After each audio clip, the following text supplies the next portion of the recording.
Sa wakas, nandito na tayo mga pre sa Kamantigue Beach and Diving Resort. Naglalakad actually ako papuntang loob ng kanilang resort. Medyo mahirap maghanap ng parking dahil punong-puno ng sasakyan. Yan, nakikita nyo yan. At saka mukhang marami na rin nag-swimming ngayon dahil summer na, sa init ng panahon.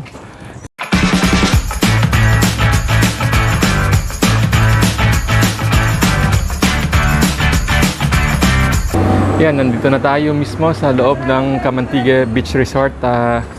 Meron tayo ditong kanilang flyer. Mamaya ipopost ko to para makita nyo kung magkano ang per person nila. Tapos ang resort kasi, ang accommodation kasi ay dapat by reservation. So dapat may reservation ka, especially pag gusto mong mag-overnight. Yun, lalakad na tayo papuntang baba. Tingnan natin kung ano meron sa baba. Kung titingnan nyo, medyo pababa ito. Dahil talaga sa dyan sa taas ang pinaka-entrance. Ayan, nakabaliktad ang camera natin, naka-front facing siya bale, dahil pababa siya. Yung man nakikita nyo yung tumutunog, aircon na rin yan, dahil may aircon ang lugar na to, at saka accommodation. Yung accommodation nila ay napupuno, kailangan magpa-reserve ng mas maaga. Yan, dagat na yon. Ito ay pababa tayo. Ito naman ay isang resort na may porch. So, gano'n. Yan, ito mayroong maliit na function hall dito. Ito ay isang function hall at saka yan, parang may sound system din sa taas. Tuloy-tuloy ang pagbaba natin. Dito mag-ingat lang tayo kasi pagbasa itong steps dahil parang stone or pebble siya, tingin ko madulas to yan, tapos may mga kabana makikita kayo dyan, ayan, mga kabana kasi yan. Tapos iba pa yung accommodation pang maramihan gaya nito. Mamaya pakita ko sa inyo kung ano nakuha kong price list doon.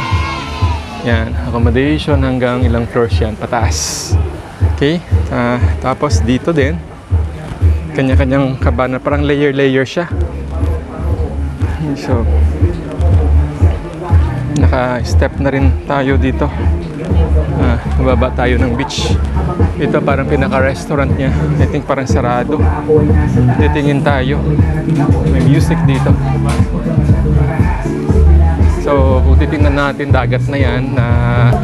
Welcome mga pre. Nandito tayo mismo sa Kamantigue Resort. Parang ayoko nang umalis dito dahil ang ganda ng tanawin dito at saka talaga ang pool nila ay maganda. Tubig dagat siya at saka may iba't ibang sizes. So may malalim, may medyo katamtaman at saka pang mga kiddie pool. Okay? Ang sarap dito. Tara, maligo tayo.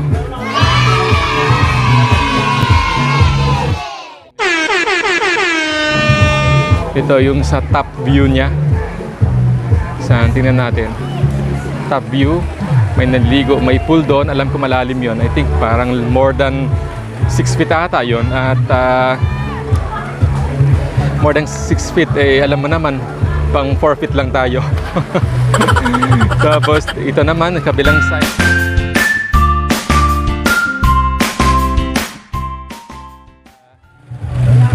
Siguro masarap din maliligo dito. Sa normal time kasi nakapunta na kasi ako dito dati, pero gabi yon at saka medyo maraming tao. Tapos yan, may water sport din, may banana boat doon, may speedboat din doon. Matagal-tagal na rin ako nakakasakay ng speedboat. Tapos banana boat nando doon. Tingnan natin kung kaya i-zoom yung mga ganon.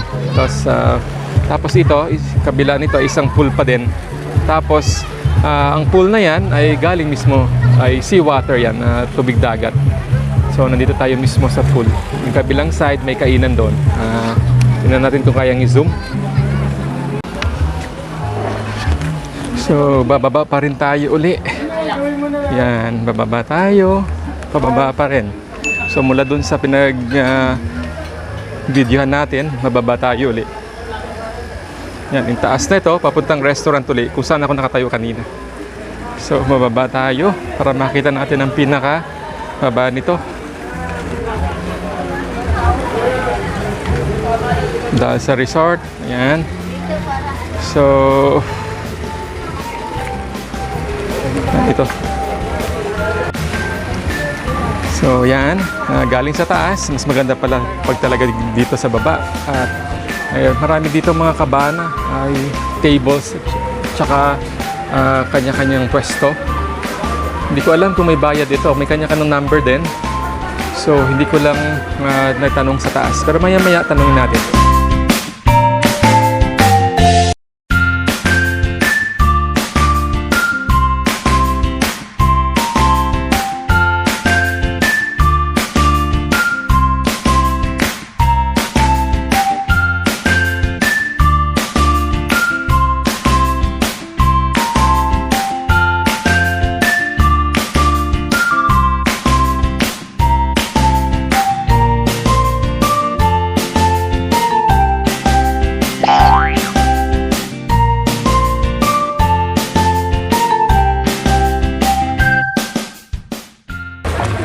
Ngayon, nandito tayo mismo sa malapit sa buhangin.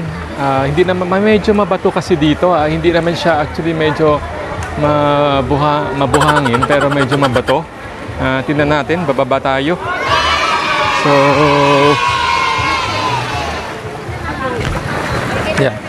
Yan, ito mismo. Nakapaglakad nga konti dito sa sa tubig. Yan, sa tubig tayo ngayon mismo. Sa beach. Gaya ng sabi ko, sana kung hindi ito pandemic ay talaga maraming pupunta dito, magsa-summer na. Tapos mag-Holy Week pati at lahat ng tao ay gusto mag-swim. Kayo ba? Gusto niyo mag-swim?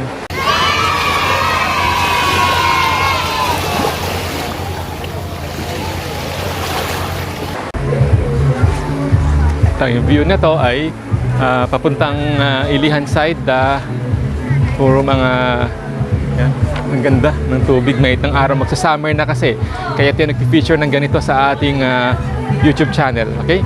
Huwag niyo kalimutan subaybayan dahil marami tayong papakita sa inyo.